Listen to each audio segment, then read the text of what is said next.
Buenas, ¿qué tal? ¿Cómo están? Palantir está dando mucho que hablar. Palantir es una plataforma que permite administrar datos. Estamos hablando de inteligencia artificial. Estamos hablando del top de inteligencia artificial. Permite administrar datos recibidos y poder de esa manera permitir que se tomen decisiones en tiempo breve, de manera más rápida y con un margen de seguridad realmente superior a que si se hubiera hecho sin esta plataforma. Palantir fue creada en 2003, luego de los hechos del 11S de Estados Unidos, porque había un antecedente, ¿no? En materia de seguridad, hasta el 11S se tenía, sí, mucha información, siempre hubo mucha información. El problema era que estaba fragmentada, que estaba separada, que estaba dispersa, que no había una coordinación real entre, organismos de seguridad como el Pentágono, el FBI, la CIA, la NSA, la DEA inclusive, y las ramas militares. A veces no es que no había comunicación, a veces ni existía una buena comunicación. El tiempo pasaba, las informaciones clasificadas impedían incluso a veces a personas autorizadas poder llegar, acceder a ellas en tiempo necesario, y entonces había una cierta descoordinación en materia de información. Peter Thiel era un inversor, un joven inversor en aquel entonces, que había tenido el antecedente de trabajar con PayPal. Era dueño de PayPal, aquel sistema de pago en línea.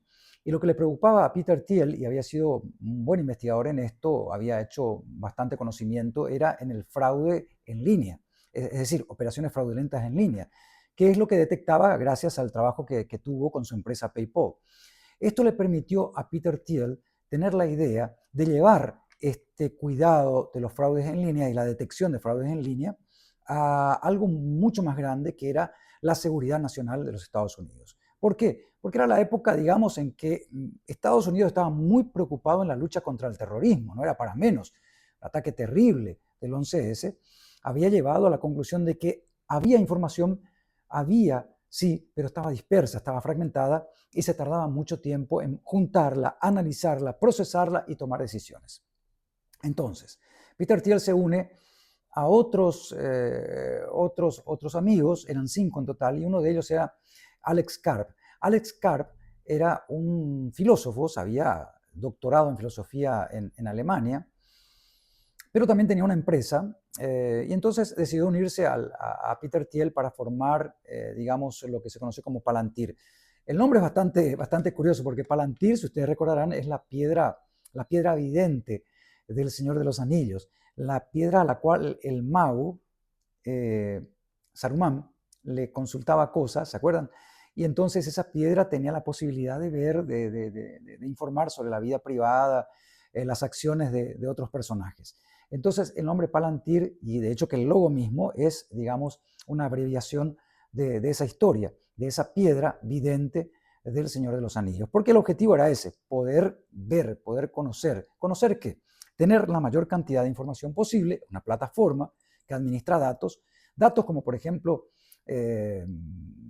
pago de impuestos, viviendas, uso de tarjetas, inclusive el estado de salud, antecedentes laborales, distintos tipos de datos que permita ubicar a personas, digamos, ver riesgos, planificar y tomar decisiones.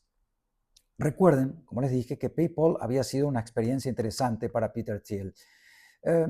Decidió vender PayPal a eBay. Peter Thiel. Peter Thiel ya era accionista de Facebook, fue uno de los primeros, no recuerdo si fue el primer accionista de Facebook o fue uno de los primeros, pero sí fue accionista de Facebook.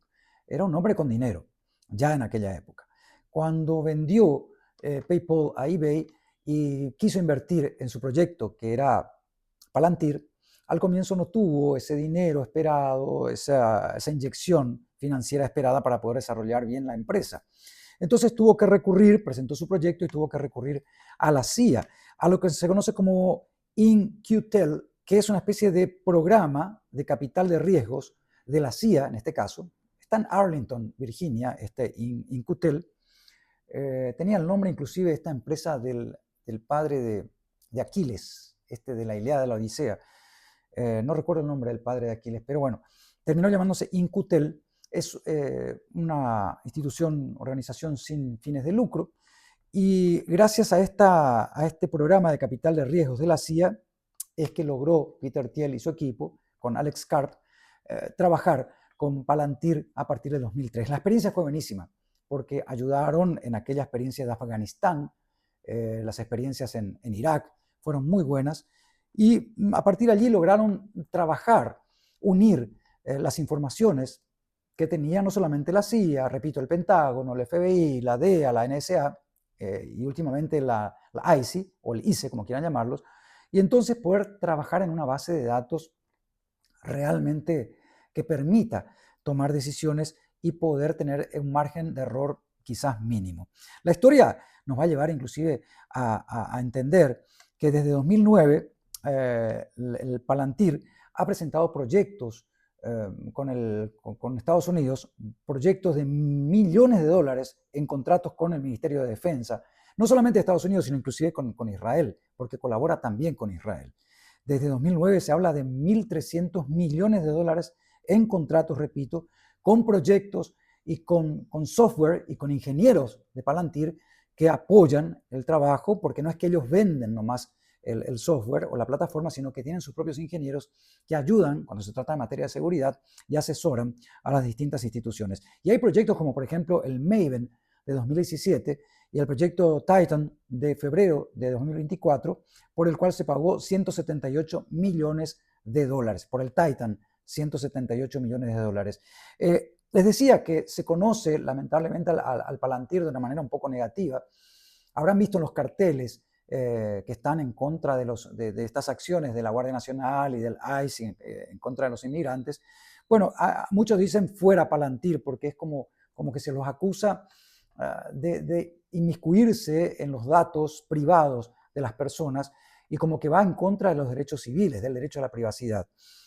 Hay un programa que le vendió Palantir a ICE y se llama Immigration OS y costó 30 millones de dólares. Con este programa hacen una especie, de unión de datos, hacen una cruza de datos, datos geométricos, posibles ubicaciones de dónde pueden estar ciertos grupos de inmigrantes. Es decir, no es que el ICE va nomás a un lugar, digamos, al azar. No, ellos van con un conocimiento previo, una inteligencia previa, generalmente digamos, facilitada por el Palantir. Hasta aquí, digamos, todo es doméstico, ¿no? Pero también el Palantir tuvo que ver no solamente con Israel, colaboración con el Ministerio de Defensa israelí, que a mucha gente no le cayó muy bien, sino que inclusive tiene que ver con el éxito de Ucrania en su defensa en contra de Rusia. A Ucrania le han vendido, le han colocado inclusive un satélite propio, y lo ha reconocido el joven, porque tiene 34 años, nació en el 91, el joven ministro de Tecnología de Ucrania, Mikhailo Fedorov, había reconocido que gracias a Alex Karp, al liderazgo de Alex Karp, uno de los dueños de Palantir, el CEO de Palantir, que había ido hasta Ucrania a venderles, a asesorarles el software, la plataforma, decía el ministro de Tecnología Mikhailo Fedorov, decía, gracias a Palantir, en síntesis, hemos logrado en tiempo real saber dónde estaban los armamentos rusos, dónde estaban atacando, cuáles eran las probabilidades, gracias a las imágenes de drones, gracias a distintos tipos de información de inteligencia en tiempo real. Hay que entender una cosa. Una cosa es analizar datos de inteligencia en la comodidad de un escritorio, haciéndolo a mano, manualmente, como antes hacían los agentes de inteligencia, y otra es gracias a una plataforma como Palantir, que te facilita en tiempo real, en medio del caos de la guerra, porque la guerra es un caos, estás recibiendo ataques, estás recibiendo quizás poca visibilidad en un lugar, movimientos aleatorios del enemigo, muchas veces desconocidos, y entonces tener una ayuda como la de Palantir facilita mucho las cosas. Y esto ayudó al éxito de Ucrania en su defensa, repito, en esta guerra que lleva unos cuantos años en contra de Rusia. Esto lo reconoció Mikhailo Fedorov cuando lo visitó Alex Karp. Le pusieron inclusive un satélite propio para uso de Ucrania en esta guerra. O sea, si hablamos, como le dije al comienzo de este video, de las informaciones personales de cada uno de nosotros, evidentemente nos quedamos con una poca posibilidad de que sean realmente privadas a la hora de la verdad, porque Palantir no solamente se usa en la guerra. Gotham es el sistema que usan en la guerra. Fredo, creo que es el otro sistema que usan a nivel comercial. Se puede usar y de hecho se está usando en industria farmacéutica, se usa en medicina, se usa en bancos, se usa en empresas privadas. Y el que une, el motor que une este operativo es el Apolo. O sea, hay tres subrenglones que hay que analizar de Palantir. Palantir no solamente para el uso de la guerra, sino que Palantir, si bien es cierto, nació por la necesidad de conocer, por el deseo de conocer, es decir, nació dentro del espionaje, se le dio también un uso civil, un uso, digamos, comercial, se puede decir, y es bastante útil a la hora de administrar empresas, ventas, posibilidades y sobre todo información, que es el fuerte, ¿no? Bueno, simplemente para poder cerrar este video, quería comentarles que la capitalización del mercado ahora de Palantir, que empezó en el 2003, que tuvieron que pedir otra vez auxilio al programa de capital de riesgos de la CIA para sobrevivir, hoy en el 2025, la capitalización del mercado de Palantir llega a 490.000 millones de dólares. Es decir, es, digamos, el boom en este momento.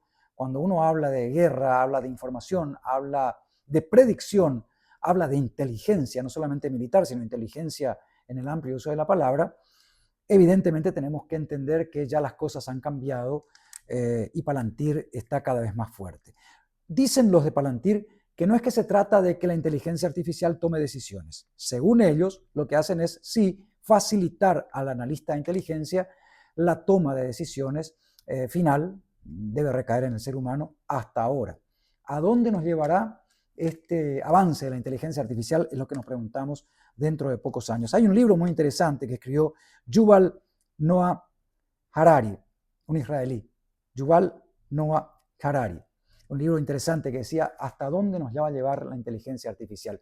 Buen momento para preguntarse, ¿no? Buen momento para ir pensando y anticipando, porque aquí no es el problema solamente de los derechos civiles y de la información y de la privacidad nuestra, de todos, sino que si llegamos a este punto, ¿a dónde más podemos ir? Podemos llegar de aquí a 10 años, 20 años o quizás menos. Que estén bien. Hasta la próxima. Les saludo desde mi pequeño lugar en el mundo. Chao.